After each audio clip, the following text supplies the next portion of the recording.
Each generation must discover its mission, fulfill it, or betray it in relative opacity.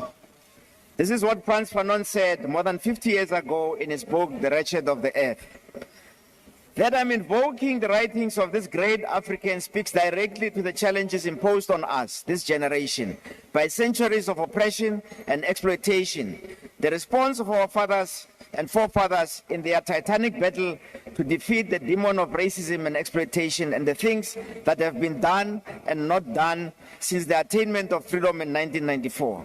It points starkly and glaringly to the monstrous beast we are facing as a country and its resilience in resisting change and transformation. Indeed, this beast is not only resilient, it is also agile and can adapt very easily, despite it being enormous and elephantine. It easily changes its colors, but more ominously, it has very loyal surrogates who work extremely hard and reside within the bosom of its opponents in such a sophisticated way that in time, many effectively begin to believe that the surrogates and the beast itself are in fact the leaders against all that defines the same beast and its legacy. It then eloquently and convincingly presents the legitimate opponents of oppression and exploitation as the incarnation of its historical self. Let me turn to the business of the day, Madam Deputy Speaker.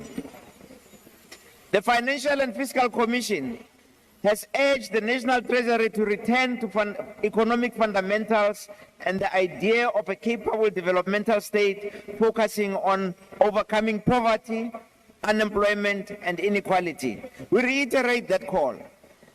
The only path to economic growth in South Africa is through employment creation underpinned by land redistribution through expropriation without compensation. Those that have a burning desire to become refugees elsewhere must be allowed to exercise their democratic rights that are available free of charge under the Bill of Rights. They must not perpetuate the suffering of our people by pleading with foreign governments to join them in their bullying. Apartheid was enough.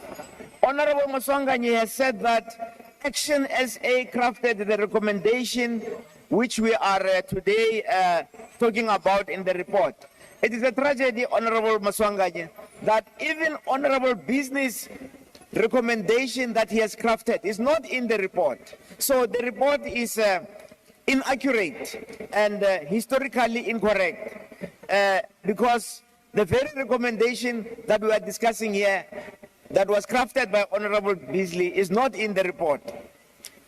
Listening to the DA, it sounds that as if they have an irrepressible desire to be the leader of the opposition. You cannot have your cake and eat it. If the GNU is too hot, leave it. I want to enter. The Patriotic Alliance only offered us an update on the soap opera that is unfolding in the GNU. Obviously, Honorable Mackenzie thinks that a generational mission is the same as generations. The Freedom Front cannot stand here and tell us about poverty. We all believe and agree that we need land reform and expropriation sonder vergoeding. Honorable Trello from Action SA, despite his party being credited with resolving the impasse by supporting the VAT increase, that resolution of the impasse is not recorded in the report, Honorable Trello, and will not be reflected in the historical documents that are being crafted today. Where are the legal provisions, Honorable Trolip, that allow for alternative tax proposals within 30 days? There is nothing in the law that allows us or you to negotiate the budget further in the next 30 days. The correct position would have been to reject the report today so that we can do those alternative tax proposals. The UDM has asked quite a number of questions relating to economic issues, and where we are going to get the money. Rangwangwa, how ka botsa ba itse dikwalo? Kgotsa ba ka go tlhaga Honorable member, your time has now expired. Thank you.